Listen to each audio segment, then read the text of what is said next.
इसका डिसीजन आपके लॉजिक ने करना है। So we can do this by using a break statement with an if statement. हम ये काम if statement में break statement की मदद से भी कर सकते थे। If the character is guess, we print the message. Afterward, the break statement is executed and loop terminates. उसके बाद break statement ने चलना था और आपकी loop को terminate कर देना था। So यहाँ पे आपको मैं एक way of techniques बता रहा हूँ, लेकिन याद रखिएगा as per your requirement and as per your need, आपको जरूरत पड़ती है स्ट्रक्चर्स को सेट करने की। सेट करने से मुराद मॉडिफिकेशंस नहीं है, सेट करने से मुराद यूज है कि कौन सी चीज को कहां पे फिट करना है। सो प्रोग्रामर एक अच्छा वही होता है जिसके पास एक पूरी टूल किट रेडी होती है, जिसकी बेस पर वो डिसीजन लेता है कि यहाँ पे कौन सा टूल यूज होना है। So we can write this as follow, C equal equal capital G, या जो भी गेस किया हुआ था तो वहीं पे आप ब्रेक करके बाहर आ जाते हैं। Thus, break statement can be used to jump out of a loop very quickly. फौरन उसी टाइम पे उसको लूप से बाहर लेके आने के लिए इस्तेमाल की जाती है। सो इसी तरह जहां पे ब्रेक स्टेटमेंट है वहां पे कंटिन्यू स्टेटमेंट भी है। अब कंटिन्यू स्टेटमेंट क्या करती है, there is another statement relating to loop. हम चूंकि बात उस कॉन्टेक्स्ट में हो रही है तो वहां पे मैं बताता चलूं कि एक कंटिन्यू स्टेटमेंट भी होती है। This is the continue statement. अब कंटिन्यू स्टेटमेंट का पर्पस क्या है, sometimes we have a lot of code in the body of loop.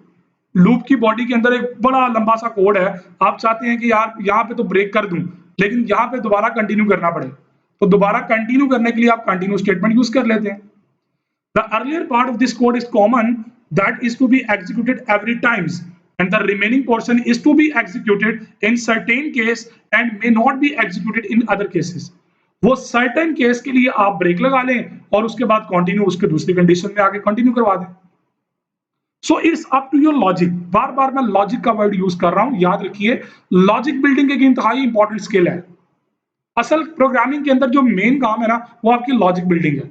आप चीजों को किस तरह देख रहे हैं, और उम्मीद करता हूं कि फर्स्ट चैप्टर में हमने जब बातें की थी ना प्रॉब्लम सॉल्विंग टेक्निक्स की, तो वहां पे मैंने ये कॉम्प्रिहेंसिव डिटेल्स आपको प्रोवाइड की थी कि यार लॉजिक को बिल्ड करना सीखें। अगर अभी तक आपकी लॉजिक बिल्डिंग अच्छी नहीं है तो इसका मतलब कहीं पे कोई कमी रह गई है, कहीं पे कोई लेक्चर आपने स्किप किया, कहीं पे कोई सेशन की पूरी सीरीज में से कोई चीज आप स्किप कर चुकी हैं जिसकी वजह से आपकी लॉजिक बिल्डिंग डेवलप नहीं हो पा रही। तो परेशान होने की बिल्कुल जरूरत नहीं है, आप दोबारा वापस जाएं, लेक्चर्स को सुने, वो चीजें क्लियर करेगा। देखिए दो तरह के लेक्चर्स लिसनर होते हैं, एक वो होते हैं जो मजबूरी के तहत सुन रहे होते हैं, एक वो होते हैं जिन्होंने लर्निंग करनी होती है। और मैं चाहता हूं कि मेरे जो यूजर है ना, जो व्यूअर है, वो सेकंड कैटेगरी के हों, जो लर्निंग के लिए सीख रहे हैं। मैं आप लोगों के लिए इतनी एफर्ट करता हूं, इतनी एफर्ट करके ये स्लाइड्स तैयार करते हैं, एनिमेशन इसके अंदर सेट करते हैं, कोड आपके सामने लिखता हूं कि यार आपकी लर्निंग इंप्रूव हो। लेकिन अगर आप खुद अपना बेड़ा नहीं उठाएंगे लर्निंग का तो ये चीजें क्लियर आपके लिए नहीं होंगी। चाहे आप 10-10 घंटे के लेक्चर सुन लें, अगर आप इंटरेस्ट ही डेवलप नहीं कर पा रहे अपना तो ये चीजें आपके लिए बेमकसद है। So, but the loop should be continuous. For this purpose, we use the continue statement. Like the break statement, the continue statement is written in a single line. So we write is as continue. The continue simple आप continue लिख के semicolon लगा दें। The continue forces the immediate next iteration of the loop. ये normally हम loop के अंदर use करते हैं, आप जहां पे सेट करना चाहें इसको कर सकते हैं अपने लॉजिक के मुताबिक, लेकिन याद रखिएगा फर्स्ट जो इंप्लीमेंटेशन होती है आपका ब्रेन होता है। अपने दिमाग में उन चीजों को चला के देखें और बिना कंप्यूटर सोचें कि अगर आपको ये काम करने के लिए दिया जाए तो क्या कैसे करेंगे, या आपके नजदीक ये रिजल्ट क्या होगा, फिर उसको कोड को चला के दिखा करें, उन दोनों को कंपैरिजन करके चेक करें कि आपके ब्रेन की लॉजिक कंफर्टेबल थी या प्रोग्राम ने आपको गलत आंसर देके गाइड किया कि जनाब आप गलत सोच रहे हैं। So the statement of the loop body after continue are not executed.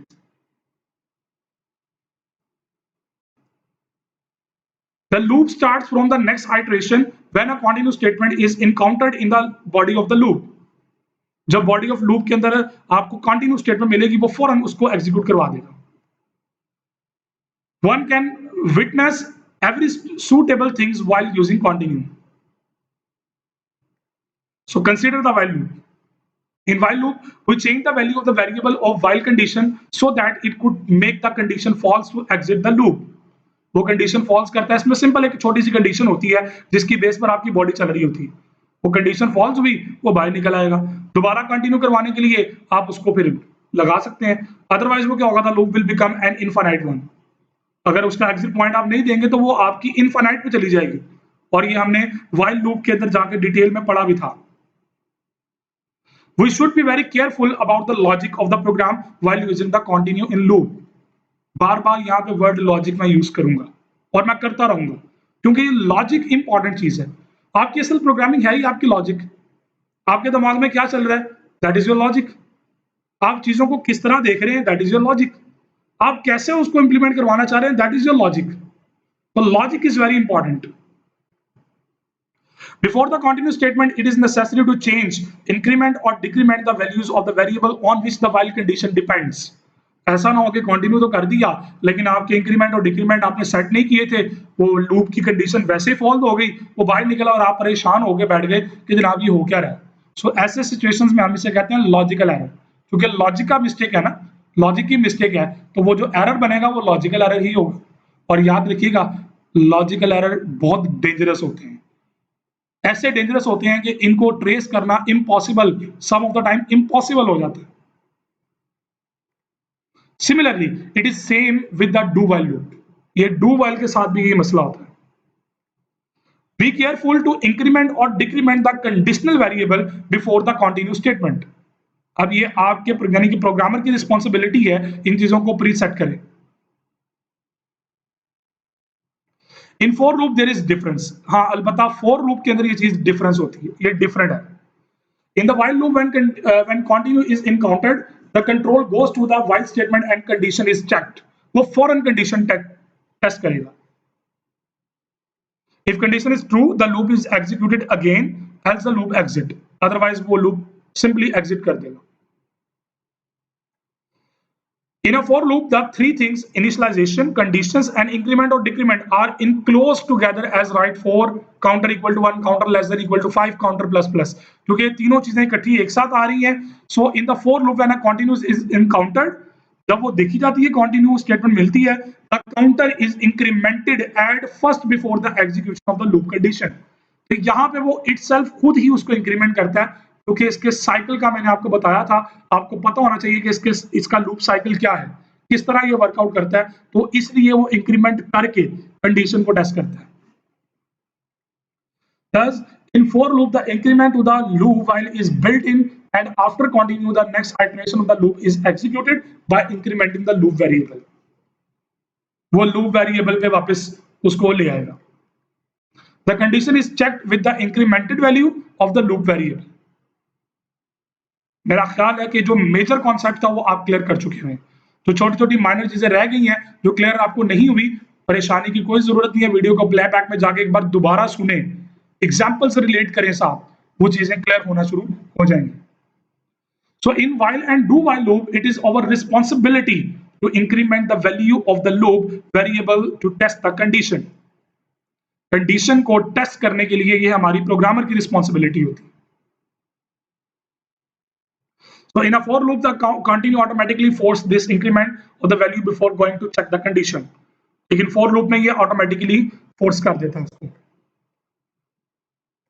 So यहाँ तक अभी चीजें जो क्लियर नहीं हुई, आप उनको एक बार पहले क्लियर कर लें, क्योंकि अभी तक हमने जो चीजें क्लियर की हैं वो क्या की है, स्विच स्टेटमेंट को यूज करना सीखा।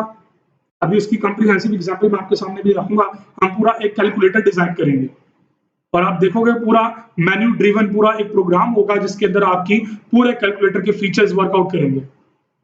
हम उसके अंदर स्विच केस यूज करेंगे, कंडीशंस यूज करेंगे, जितने कॉन्सेप्ट अभी तक पढ़े हम तमाम को यूज करते हुए हम अपना कैलकुलेटर डिजाइन करेंगे।